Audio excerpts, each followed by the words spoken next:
Hier soir, ou je dirais presque même cette nuit, s'est déroulé l'Eurovision 2026, une édition numéro 70, sans éclat, avec peu d'intérêt finalement.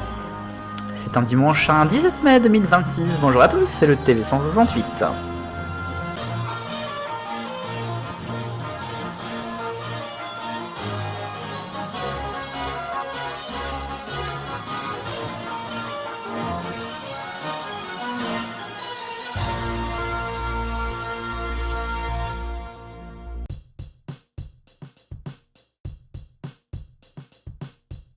Bon, on va parler Eurovision, le concours Eurovision de la chanson adulte qui s'est déroulé cette nuit avec une 70e édition qui n'en avait pas l'air d'être une.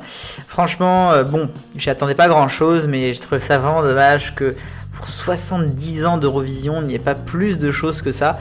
La télévision autrichienne aura quand même donné mieux, des hosts un petit peu en dessous. Aussi pas mal de pain technique avec le candidat tchèque qui a eu un gros problème en direct, et puis après aussi du timing qui n'était pas du tout respecté. J'ai trouvé aussi les chansons un peu en dessous par rapport à d'autres années, par exemple les deux dernières. Et puis bien évidemment un boycott de 5 pays, notamment l'Espagne et les Pays-Bas, à cause de la présence d'Israël. Et puis bien évidemment du sponsor aussi qui est toujours là, origine israélienne, alors que il y a quand même beaucoup de problèmes en ce moment dans le monde liés à cela. En tous les cas, la France était toujours présente avec Monroe, la chanson Regarde. Monroe qui n'a pas démérité. Moi je trouvais que c'était un très bon choix à la base, avec toute sa prestation qu'elle avait faite à Prodige.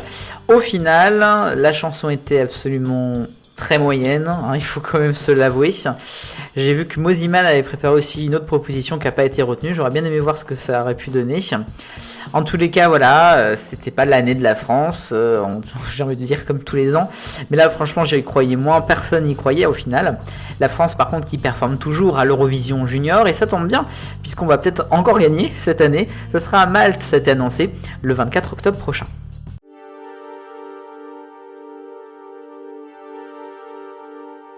Focus, bon très rapidement pour revenir encore sur la commission d'enquête sur l'audiovisuel public. Alors je préviens tout de suite, j'ai pas eu le temps de lire, mais France Télévisions a publié mercredi un droit de réponse tout simplement à ce rapport de Charles Alonc. Un droit de réponse, figurez-vous quand même un beau pavé de 124 pages. Ça revient sur certaines recommandations. Il y a bien évidemment des réponses, du debunk en fait, puisqu'il y avait sûrement des vérités à dire, d'autres possibilités à donner. Voilà. Je vous le dis, j'ai pas eu le temps de prendre ça, je travaille toute la semaine et encore jusqu'à demain, mais peut-être qu'on y reviendra prochainement. En tout cas, n'hésitez pas à le lire.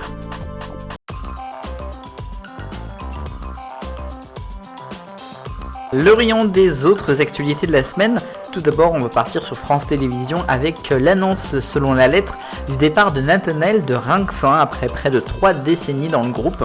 Il était évidemment un visage de Télématin pendant 10 ans avec le journal de 7h et de 8h. Il a été sur France Info après son AVC en 2019.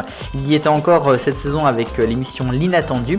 Il a été licencié, figurez-vous, mais un licenciement très négocié avec, j'imagine, beaucoup de conditions. On continue sur France Télé, sur France 2 avec Complément d'enquête. Complément d'enquête en 2023 sur Gérard Depardieu, vous vous en souvenez peut-être. Une émission qui n'avait pas plu notamment à Yann Moix, qui avait accusé France Télévisions d'avoir utilisé des images de lui avec Depardieu lors d'un voyage en Corée du Nord en 2018.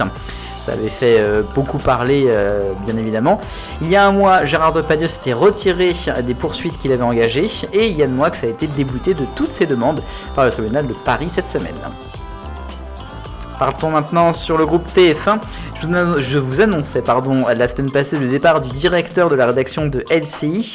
Et bien cette semaine on a appris l'arrivée bien évidemment de son remplaçant. Il s'agit de Romain Messi, qui est nommé directeur de la rédaction de LCI. LCI qui a fait, vous le savez, beaucoup de choses avec beaucoup d'audience ces dernières semaines. À voir si ça peut continuer à faire monter tout cela. C'est l'ancien directeur de la rédaction de France Info.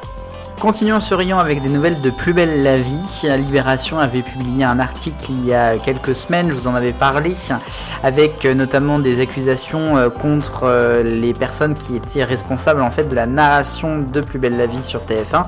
Il s'agit de Thomas Feccio et Myriam Hamida, couple dans la vie, et finalement ils ont été tout simplement virés, en tout cas déplacés du programme après une enquête interne suivie bien donc de ces décisions.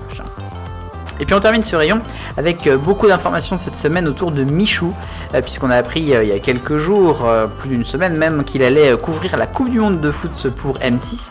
Il serait derrière les buts pour notamment des contenus sur le digital. On le verra en fait très peu je crois à la télé. On a appris cette semaine que Michou va aussi faire d'autres choses avec M6, puisque la chaîne a validé selon Clément Garin un nouveau jeu avec Studio 89, la boîte de prod. Il s'agirait d'une track XXL avec d'autres vidéastes.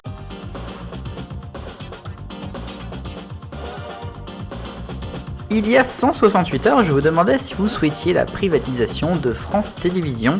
Le résultat est quand même presque sans appel.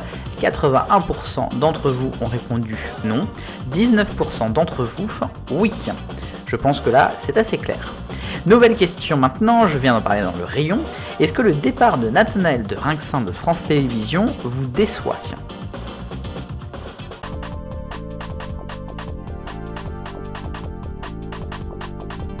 Et maintenant un focus passion habillage, on va parler de Public Sénat qui lundi a mis ses nouvelles identités visuelles. Ça a été réalisé par Dreamon et c'est quand même plutôt sympathique. On reste dans un thème rouge, voilà, c'est assez épuré, il n'y a pas d'énormes nouveautés en soi, mais quand même un peu plus rond je dirais. Un logo aussi un petit peu plus brillant ou vitré, je sais pas comment vous pourrez dire ça. Donc c'est Dreamon, je crois l'avoir dit, qui a réalisé cet habillage. Et il y a quelque chose qui m'a sauté aux yeux tout de suite, et ça a été remarqué par différents experts, c'est la même police que D8 pour son habillage de 2012, et franchement je ne vois plus que ça ensuite. Voilà, bravo à Public Sénat.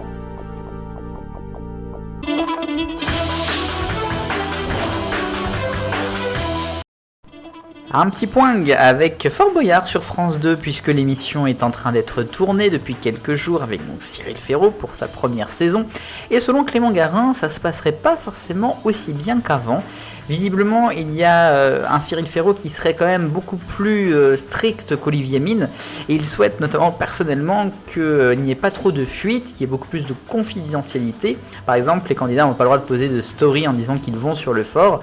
Il y a eu quelques fuites, par exemple Bastian de la Star Academy qui s'est carrément cassé quelque chose visiblement, mais donc ça plairait pas à tout le monde et certaines équipes regretteraient déjà Olivier Mine. Affaire à suivre.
Et enfin, à l'étranger, des nouvelles de la vente d'iTV en passe d'être réalisées selon différentes rumeurs cette semaine.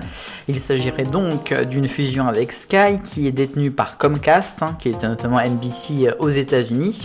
La question cette semaine qui s'est posée et qui n'est pas totalement idiote, et qui va garder le nom ITV, puisque donc Comcast va garder les chaînes plus la plateforme, ITV One et puis ITVX, et puis ITV PLC garderait donc les ITV Studios.